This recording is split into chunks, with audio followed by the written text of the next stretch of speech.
के बाद आपका स्वागत है। चलिए अब आपको लिए चलते हैं स्टूडियो, जहां मौजूद हैं सहयोगी स्वप्निल। वो आपको बताएंगे 5 मिनट में 25 खबरें। स्वप्निल। अभिषेक, तो चलिए रफ्तार से देख लेते हैं कुछ खबरें। केरल के पलक्कड़ में पीएम नरेंद्र मोदी ने चुनावी रैली को संबोधित किया। कहा, लेफ्ट कांग्रेस का नाम अलग है, काम एक है। बंगाल में दूसरे चरण के लिए चुनाव प्रचार खत्म हुआ। बंगाल की सबसे हाई प्रोफाइल सीट मानी जा रही नंदीग्राम सीट भी इसी में शामिल है, जहां मुख्यमंत्री ममता बनर्जी और बीजेपी से शुभेंदु अधिकारी आमने सामने हैं। प्रचार के आखिरी दिन नंदीग्राम में महासंग्राम दिखा। मुख्यमंत्री ममता बनर्जी ने व्हील चेयर से लोगों का अभिवादन स्वीकार किया। 1 अप्रैल को वोटिंग है। और प्रचार के आखिरी दिन अमित शाह ने नंदीग्राम में शुभेंदु अधिकारी के समर्थन में मेगा शो किया। और इस बीच बीजेपी प्रत्याशी अशोक डिंडा ने कार पर हमले का आरोप लगाया। यह हमला उस वक्त किया गया जब चुनाव प्रचार कर रहे थे। उपचुनाव के लिए बीजेपी के तीनों उम्मीदवारों ने प्रदेश में नामांकन किया। बीजेपी की तरफ से राजसमंद से दीप्ति, सुजानगढ़ से खेमाराम, सहाड़ा से पूर्व मंत्री रतनलाल जाट ने नामांकन किया। कांग्रेस के भी उम्मीदवारों ने पर्चा भरा। सहाड़ा से गायत्री देवी, सुजानगढ़ से मनोज मेघवाल और राजसमंद सीट से तनसुख बोहरा ने नामांकन किया। सीएम अशोक गहलोत ने सुजानगढ़ में चुनावी जनसभा को संबोधित किया। कांग्रेस सरकार की उपलब्धियां गिनाई। चूरू के बीदासर में बीजेपी प्रत्याशी खेमाराम मेघवाल के समर्थन में बीजेपी के राष्ट्रीय महामंत्री अरुण सिंह ने सभा की। सांसद राहुल कसवा, उपनेता प्रतिपक्ष राजेंद्र राठौड़ मौजूद रहे। जयपुर में कल गहलोत कैबिनेट का मंथन होगा। माना जा रहा है इसमें मुख्यमंत्री कई बड़े फैसले ले सकते हैं। राष्ट्रपति रामनाथ कोविंद की आज एम्स में बाईपास सर्जरी सफल रही। 26 मार्च को सीने में दर्द की शिकायत के बाद उन्हें भर्ती किया गया था। अस्पताल से ही उन्होंने दिल्ली में अब गवर्नर ही सरकार वाले बिल को मंजूरी दी थी। महाराष्ट्र में सियासी तूफान के बीच एनसीपी चीफ शरद पवार की तबीयत बिगड़ने के बाद उन्हें ब्रीच कैंडी अस्पताल में भर्ती कराया गया। शरद पवार के पेट में दर्द की शिकायत बताई जा रही है। नेशनल कॉन्फ्रेंस के अध्यक्ष फारूक अब्दुल्ला कोरोना पॉजिटिव पाए गए। फारूक अब्दुल्ला के बेटे और जम्मू कश्मीर के पूर्व मुख्यमंत्री उमर अब्दुल्ला ने ट्वीट कर जानकारी दी। हाल ही में रोड सेफ्टी वर्ल्ड सीरीज में खेलने वाले cricketer Irfan Pathan corona positive हो गए।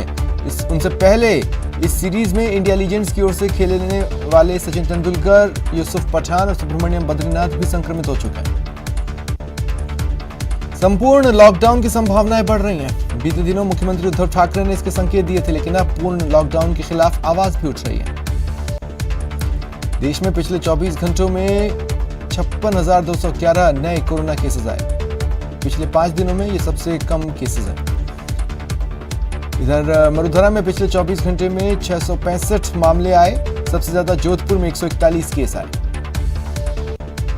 1 अप्रैल से 45 साल से ऊपर के लोगों को वैक्सीनेशन की तैयारियां लगभग पूरी हो गई हैं। जयपुर में 300 केंद्रों पर टीकाकरण होगा। ड्रग्स केस में अभिनेता एजाज खान को गिरफ्तार किया गया। ड्रग्स केस में ड्रग पैडलर शादाब बटाटा की गिरफ्तारी के बाद अभिनेता एजाज खान का नाम सामने आया था। एजाज खान राजस्थान से मुंबई लौटे। इसके बाद एनसीबी ने उन्हें हिरासत में लिया। जयपुर में डीजे कोर्ट संख्या 1 ने आतंकवादी गतिविधियों में शामिल 12 दोषियों को उम्र कैद की सजा सुनाई। 1 आरोपी को बरी किया। जोधपुर में क्रिकेट सट्टे से जुड़े एक बदमाश ने रिवॉल्वर के साथ वीडियो जारी कर विरोधियों को धमकी दी। पुलिस सोशल मीडिया पर वायरल वीडियो की जांच कर रही है। अजमेर के आना सागर चौपाटी के पास 2 कारों में आमने सामने टक्कर हो गई। कार सवार बाल बचे। जोधपुर के बोरुंदा कस्बे में 33,000 केवी लाइन में शॉर्ट सर्किट से खेत में अचानक आग लग गई। गनीमत रही आग से पहले ही किसान अपनी फसल काट चुका था।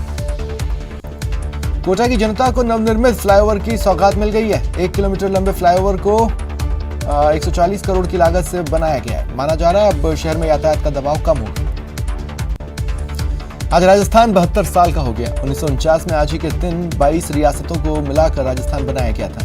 पर्यटन विभाग ने सभी स्मारकों पर रंगोली और शहनाई वादन कर पर्यटकों का स्वागत किया। और चलिए एक बार फिर चलते हैं सहयोगी अभिषेक के पास, जो खबरों का सिलसिला मारो राजस्थान में विस्तार से आगे बढ़ाएंगे। ओवर टू यू अभिषेक। शुक्रिया स्वप्निल आपका 5 मिनट में 25 खबरें बताने के लिए। चलिए अब रुख करते हैं अगली खबर की ओर। अब बात करते हैं आतंक के 12 इंजीनियर की। ये हम नहीं कह रहे हैं। जयपुर की जिला अदालत ने सिमी के 13 मेंबर्स में से 12 को आतंकी करार दिया है और कोर्ट ने सभी 12 दोषियों को उम्र कैद की सजा सुनाई है। ये सभी इंजीनियरिंग के स्टूडेंट्स थे जो आतंकी संगठन इंडियन मुजाहिदीन के लिए काम करते थे। इन्हें 2014 में एटीएस और एसओजी ने अरेस्ट किया था। आतंकी करार दिए गए स्टूडेंट्स में से 6 सीकर के, 3 जोधपुर के, एक जयपुर और पाली के और एक बिहार के गया का है। जिस एक स्टूडेंट को बरी किया गया है वह जोधपुर का रहने वाला है।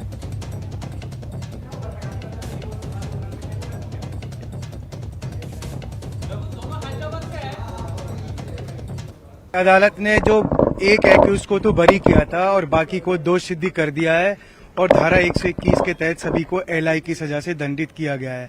एक्सप्लोसिव एक्ट में सभी मुलजिमान को 10 साल की सजा दी है और यूएपीए एक्ट में भी सभी मुलजिमान को 10 साल की सजा दी है और धारा 121 के अंदर 1 लाख रुपए जुर्माना लगा है। बाकी सभी सेक्शन में 50-50 हजार रुपए जुर्माना है और जुर्माना नहीं जमा करने पर 1 साल की अदम अदायगी जुर्माने की सजा से। आइए अब हम आपको बताते हैं कि यह पूरा मामला है क्या। दरअसल राजस्थान में सिमी की स्लीपर सेल से जुड़ा यह मामला 7 साल पुराना है। दिल्ली में गिरफ्तार हुए आतंकियों से मिले इनपुट के आधार पर राजस्थान में एटीएस और एसओजी की टीमों ने 2014 में जयपुर, सीकर और कुछ दूसरे जिलों से 13 संदिग्ध युवकों को गिरफ्तार किया था। इन पर आरोप था कि ये प्रतिबंधित संगठन सिमी से जुड़े हैं और राजस्थान में आतंकी गतिविधियों को अंजाम देने के लिए बॉम्ब बनाने जैसे कामों में लगे हैं। इन आतंकी इंजीनियरों पर किन गतिविधियों में शामिल होने के लिए इन्हें दोषी ठहराया गया, जरा उससे भी जान लीजिए। इन दोषियों पर फर्जी दस्तावेजों से सिम खरीदने, जिहाद के नाम पर फंड जुटाने, आतंकियों को शरण देने और बॉम्ब विस्फोट के लिए रेकी करने जैसे आरोप सच साबित हुए हैं। यहां यह भी बता दें कि आतंकी इंजीनियर गोपालगढ़ में हुई फायरिंग से बौखलाए हुए थे, साथ ही गोधरा कांड का बदला लेना चाहते थे। एटीएस ने इनके पास से लैपटॉप, फोन, पेन ड्राइव, किताबें, दस्तावेज और इलेक्ट्रॉनिक सामान बरामद किए हैं। दिल्ली एटीएस की सूचना पर राजस्थान एटीएस ने 28 मार्च 2014 को इस मामले में एफआईआर दर्ज की थी। मुजाहिदीन के 12 दोषियों के खिलाफ सख्त कार्रवाई हुई है। कोर्ट ने उम्र कैद की सजा सुनाई है। विशेष लोक अभियोजक लियाकत अली खान साहब हमारे साथ मौजूद हैं। सर, किस प्रकार का फैसला रहा है और कोर्ट ने किस प्रकार की टिप्पणी की है? देखिए, अभी अदालत ने सबको सजा सुना दी है और यूएपीए एक्ट और एक्सप्लोसिव एक्ट और आईपीसी की धारा 121, 122 के तहत इन सभी को दोष सिद्ध किया गया, जिसमें सबसे मजबूत बात यह है कि इन सभी 12 मुलजिमान को उम्र कैद की सजा से दंडित किया गया। इसके अलावा कोई जुर्माना भी लगाया हो? जी हाँ, इनके एक्सप्लोसिव एक्ट में सभी मुलजिमान के खिलाफ 50-50 हजार रुपए जुर्माना, यूएपी एक्ट के सभी सेक्शन में भी 50-50 हजार रुपए जुर्माना और धारा 121 में तो 1 लाख रुपए जुर्माना की सजा से भी दंडित किया गया है और ये जुर्माना नहीं जमा कराने पर इन लोगों को 1 साल अतिरिक्त जेल में रहना पड़ेगा। क्या आधार माना है, क्या सबूत थे इनके खिलाफ? किन किन जगहों पर ये जो लोग हैं वो बम लगाने की कोशिश कर रहे थे या क्या ट्रेनिंग ली थी? क्या इसके पीछे तथ्य क्या थे? दिल्ली के अंदर एक हमारा मुकदमा दर्ज हुआ था 54/2011, जिसमें मोहम्मद वकास से इंफॉर्मेशन मिली थी कि यासीन भटकल, अख्तर, तहसीन मोनू ने राजस्थान में कुछ लोगों को बम बनाने की ट्रेनिंग दी है। उस सूचना को डेवलप करते यहाँ पर एसीजी और एटीएस ने 3/2014, 22/3/2014 को ये मुकदमा दर्ज किया था और उसने एक्सप्लोसिव एक्ट, यूएपीए एक्ट और देशद्रोह की धाराओं में मुकदमा दर्ज किया था। तब तत्कालीन अनुसंधान अधिकारी एडिशनल एसपी श्री अनंत कुमार जी द्वारा ये इन्वेस्टिगेशन करके 13 मुलजिमान को हमने अरेस्ट किया है। 6 लोगों के खिलाफ 173(8) में इन्वेस्टिगेशन पेंडिंग रखा और जिन लोगों को हमने अरेस्ट करा उन लोगों के खिलाफ पर्याप्त सबूत है। कैमरा पर्सन अविनाश के साथ सौरभ गृहस्थी, न्यूज 18 राजस्थान, जयपुर। आज राजस्थान दिवस है। 1949 में आज ही के दिन 22 रियासतों को मिलाकर राजस्थान बनाया गया। क्षेत्रफल के लिहाज से यह देश का सबसे बड़ा राज्य है। जनसंख्या के लिहाज से राजस्थान देश का 7वां सबसे बड़ा राज्य है। राजस्थान की राजधानी जयपुर को महाराजा सवाई जय सिंह द्वितीय ने बनाया था। राजस्थान दिवस पर प्रदेश में अलग अलग जगहों पर कार्यक्रमों का आयोजन हुआ। अलग अलग जगहों की तस्वीरें आपके टीवी स्क्रीन पर, जिसमें डूंगरपुर, उदयपुर, बारा और बीकानेर की ये तस्वीरें।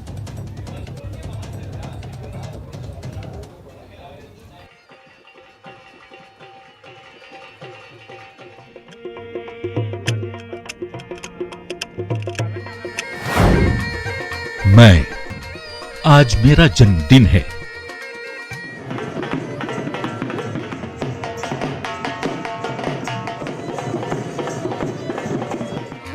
आज मैं 72 साल का हो गया हूं।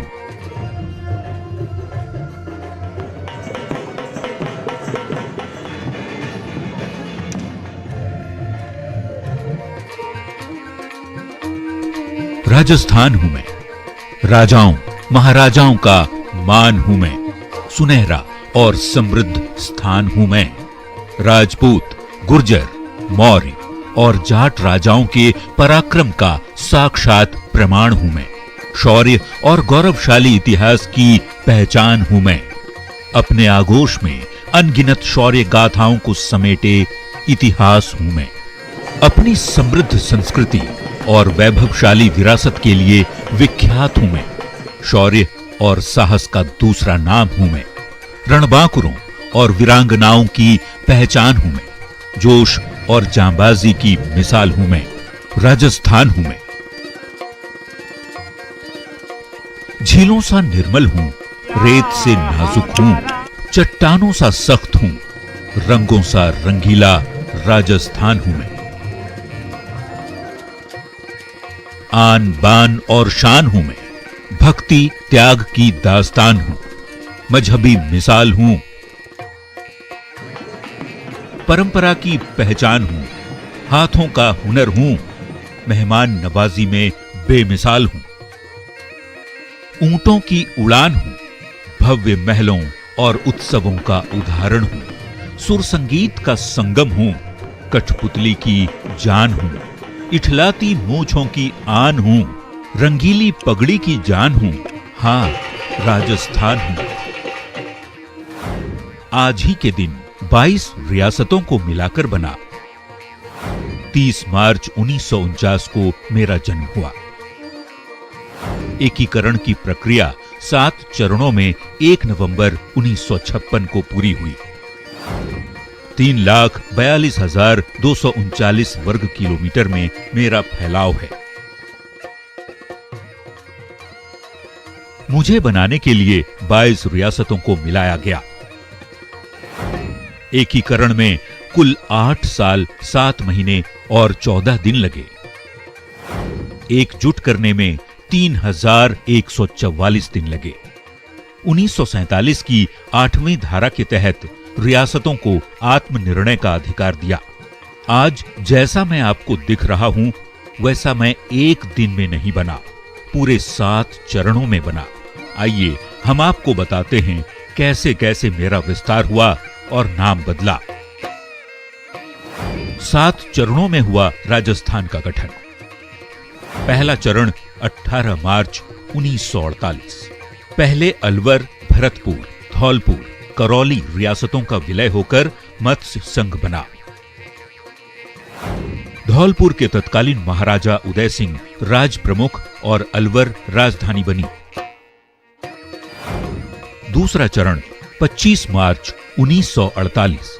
कोटा, बूंदी, झालवाड़, टोंक, डूंगरपुर, बांसवाड़ा, प्रतापगढ़, किशनगढ़ और शाहपुरा का विलय होकर राजस्थान संघ बना। तीसरा चरण 18 अप्रैल 1948। उदयपुर रियासत का विलय। नया नाम संयुक्त राजस्थान संघ रखा गया। उदयपुर के तत्कालीन महाराणा भोपाल सिंह राज प्रमुख बने। चौथा चरण 30 मार्च 1949। जोधपुर, जयपुर, जैसलमेर और बीकानेर रियासतों का विलय होकर बृहत्तर राजस्थान संघ बना था। यही राजस्थान की स्थापना का दिन माना जाता है। पांचवां चरण 15 अप्रैल 1949 को मत्स्य संघ का बृहत्तर राजस्थान संघ में विलय हो गया। छठा चरण 26 जनवरी 1950। सिरोही रियासत को भी बृहत्तर राजस्थान संघ में मिलाया गया। सातवां और आखिरी चरण 1 नवंबर 1956। आबू देलवाड़ा तहसील का भी राजस्थान में विलय हुआ। मध्य प्रदेश में शामिल सुनेल टप्पा का भी विलय हुआ। कभी कुदरत तो कभी इंसानी कहर से खूब लड़ा हूं मैं।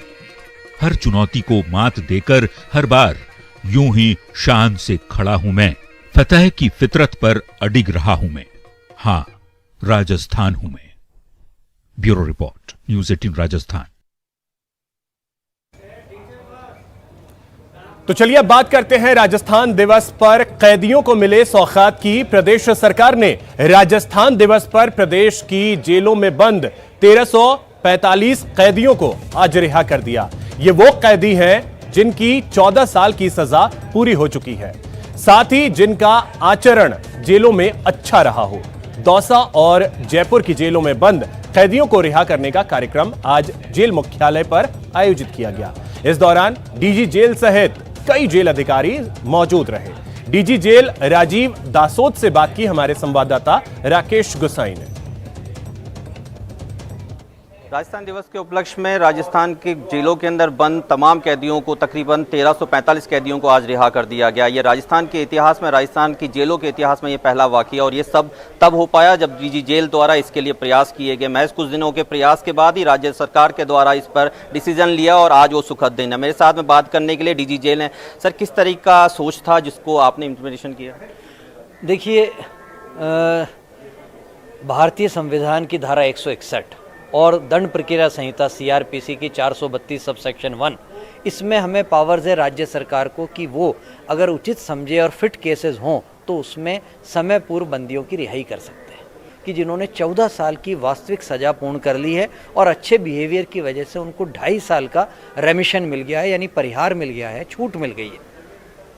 दूसरी कैटेगरी हमने बनवाई ऐसे लोगों की जो पूरी तरह से अंधे हैं, कोढ़ई हैं, एड्स से ग्रसित हैं और जिनको की जो है जेल में रखने का कोई ज़्यादा औचित्य नहीं है। तीसरी कैटेगरी ऐसे व्यक्तियों की थी जिसमें पुरुष की आयु 70 साल से अधिक है, महिला की उम्र 65 साल से ऊपर है और उन्होंने 1/3 सेंटेंस भी पूरा कर लिया है, साथ में उनका आचरण भी बहुत अच्छा रहा है। और चौथी कैटेगरी ये थी कि जिनको आजीवन कारावास की सज़ा नहीं हुई है, कम सज़ा हुई है और उसमें से भी उन्होंने 2/3 पूरी कर ली और आचरण उनका बहुत अच्छा रहा है।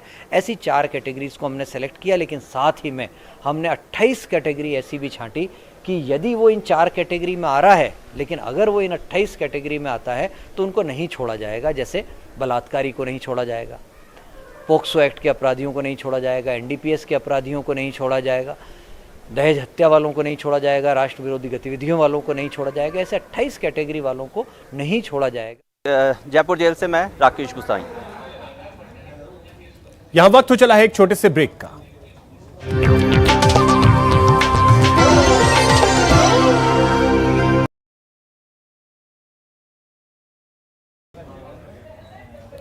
ब्रेक के बाद आपका स्वागत है। चलिए अब रुख करते हैं अगली खबर की ओर। खबर झारखंड से है। झारखंड में कोरोना का संक्रमण बढ़ता जा रहा है, लेकिन ऐसा लगता है कि किसी को इसकी फिक्र ही नहीं है।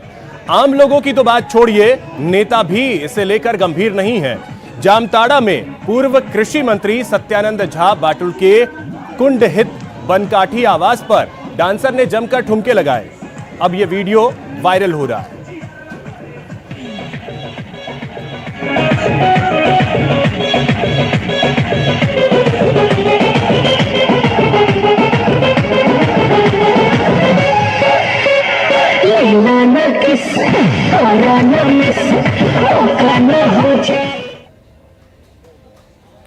वहीं करौली में होली भाई दूज के अवसर पर पुलिसकर्मियों ने जमकर होली खेली।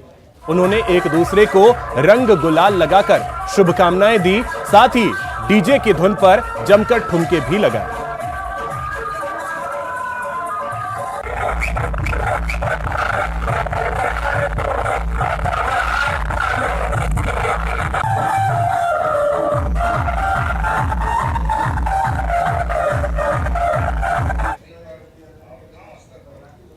अभिनेत्री तापसी पन्नू आज जैसलमेर पहुंची, जहां उनका भव्य स्वागत किया गया। यहां तापसी ने बाल लोक कलाकार संग ठुमके भी लगाए। आपको बता दें, तापसी जैसलमेर निजी यात्रा पर आई।